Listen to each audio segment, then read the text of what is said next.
สวัสดีครับวันนี้ผมจะมาพูดเกี่ยวกับเรื่องการฝึกสติ Today 27th of September I would like to do a vlog about mindfulness and why this is interesting so mindfulness have come to me because of I actually study on a few projects first thing is I actually study on Max Planner and on the way pursuing how student can have a high performance mindfulness is one of the keyword that come in when I'm actually see study about Singaporean math and have a keyword about meta recognition and this is one of the keyword that came to me. Another thing is when I attend the seminar of the Satya Sai School, the Indian Derived Sai Baba school, it actually have this keyword come out for the student to study. And another thing, many of our friends in Thailand are doing some form of mindfulness or meditation to do enlightenment, to reach the enlightenment in religious. So I have a special interest on this topic. So I do a study about the documentary about the brain and the practice that actually they do. So the first thing I found out is actually it was not so popular in the past, like 50 years ago, because it was tied to some certain religious belief. It could be because actually is in Thailand. It actually highly tied to the Buddhism practice. So people have a tendency to feel that when you said you do a meditation, it is some form of religious practice. So in UK, US, and in Japan, they have take out the ritual process or the religious part of the meditation. Then remain only the mindfulness, and the mindfulness being used in many of the company. I remember when I was in Japan and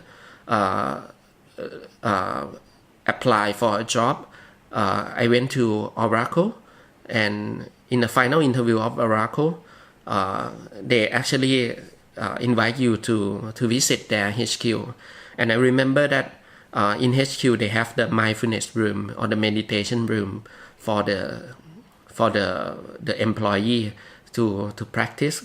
On that time, I'm quite surprised why they actually have such a facility because I feel it is quite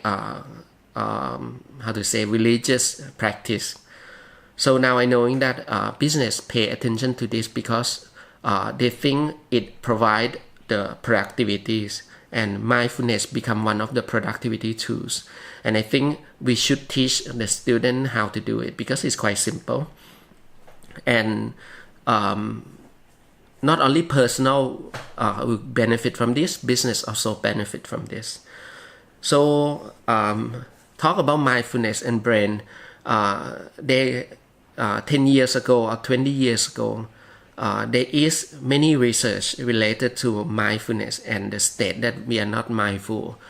Mindfulness is one of the state in the brain, and not mindful is one of the state in the brain as well.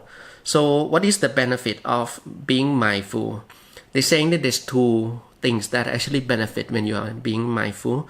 The first thing is you are relaxed, stressless, you feel in control, you feel the power, and one thing is actually you actually in a state of awareness. So you have meta recognition, and you are actually ready to do something. So in a brain research recently, they actually have found a correlationship between the mindful state and the not mindful state.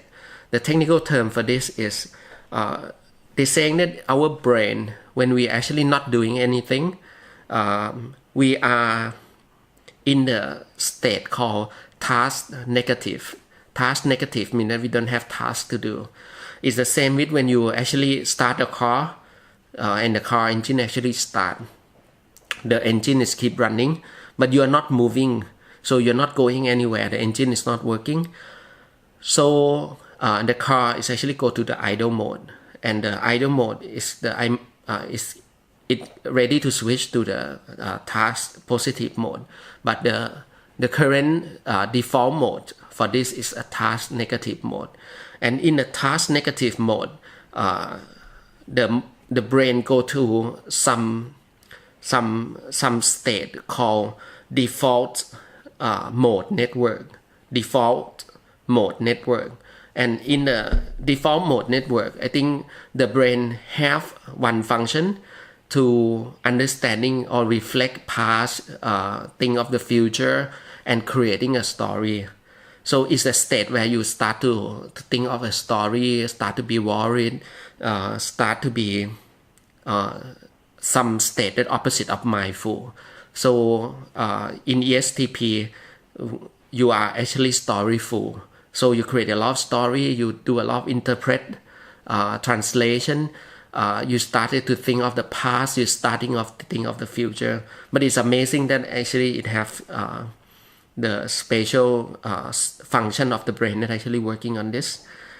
And it is the representative for the automated brain function. When the brain is idle, the brain will think of the story, the brain will perceive the past, the brain will perceive the future. But in the recent research, they're saying that there is one of the brain function in a prefrontal cortex called DLPLC. Let me open the full name for this. DLPLC.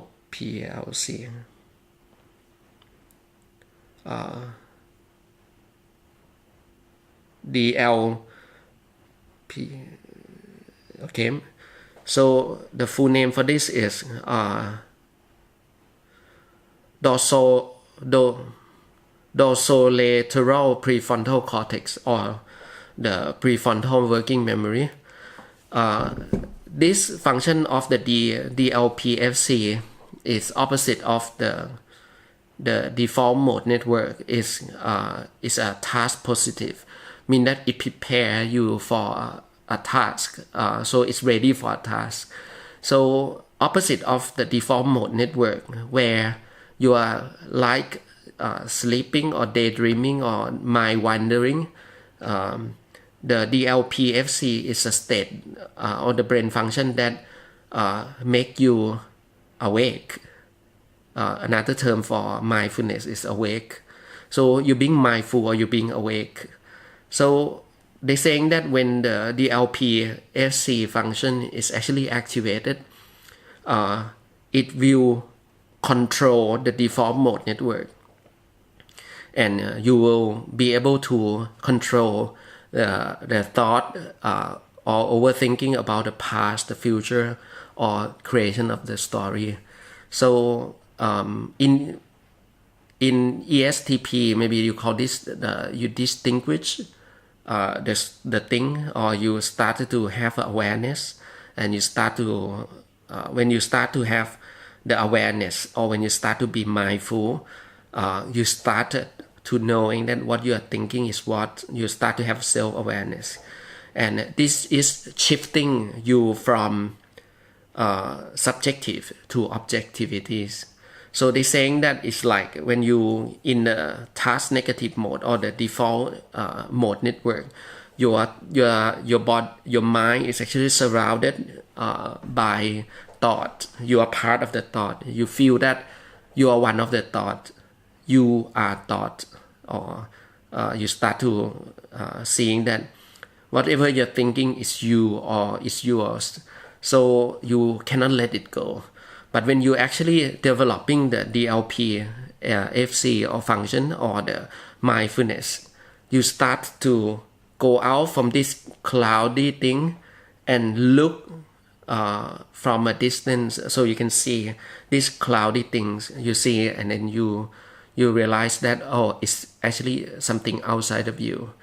And this function is also called executive function.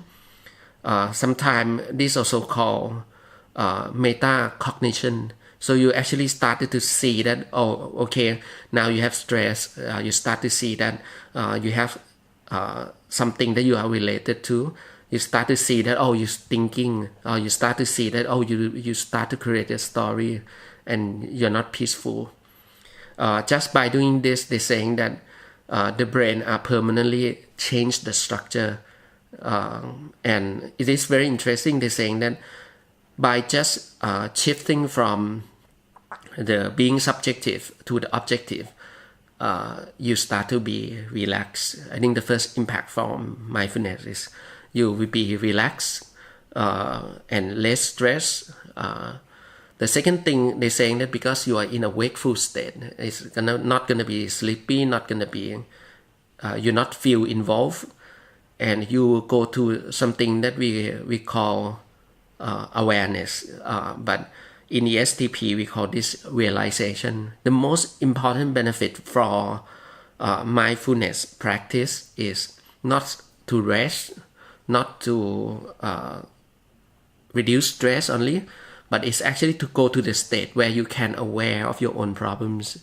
Once you be able to aware of your own problems, they're saying that automatically the brain will start to let go and then start to find out the answer. This is something very amazing about human mind, and it's quite interesting to know that there is some explanation on the brain research, and I think it's worth explore to be part of the methodology being used in Kinton for our students. I think one of the main reasons why it's not so popular is because it ties into the religious. So if we be able to extract interest called extract this property out from meditation, just take out the mindfulness out of meditation, I think a lot of people will be able to access to this. And the mindfulness practice is quite simple. Normally they recommend you to do the mindfulness from 5 minutes to 30 minutes daily. So it will enrich your life. They're saying that when you are not mindful and you are engrossed with some certain emotion, whether the emotion is bad or emotion is very good. Like for example, when you have something very good and you are surrounded by some idea that you feel is actually enjoyable. But when you are with some that idea and surrounded with some ideas for long, you start to get bored with that idea, and that idea is not new anymore. But when you actually start to take yourself out from the ideas, you start to renew yourself. So the process of renew yourself is the important process that the mindfulness providing the space for you to do. And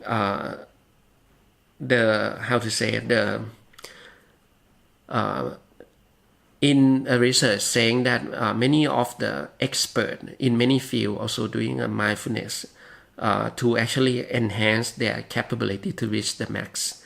So I would like to do this vlog to share with everyone about how important the mindfulness is, so we can actually develop further into something that useful for the 21st century student.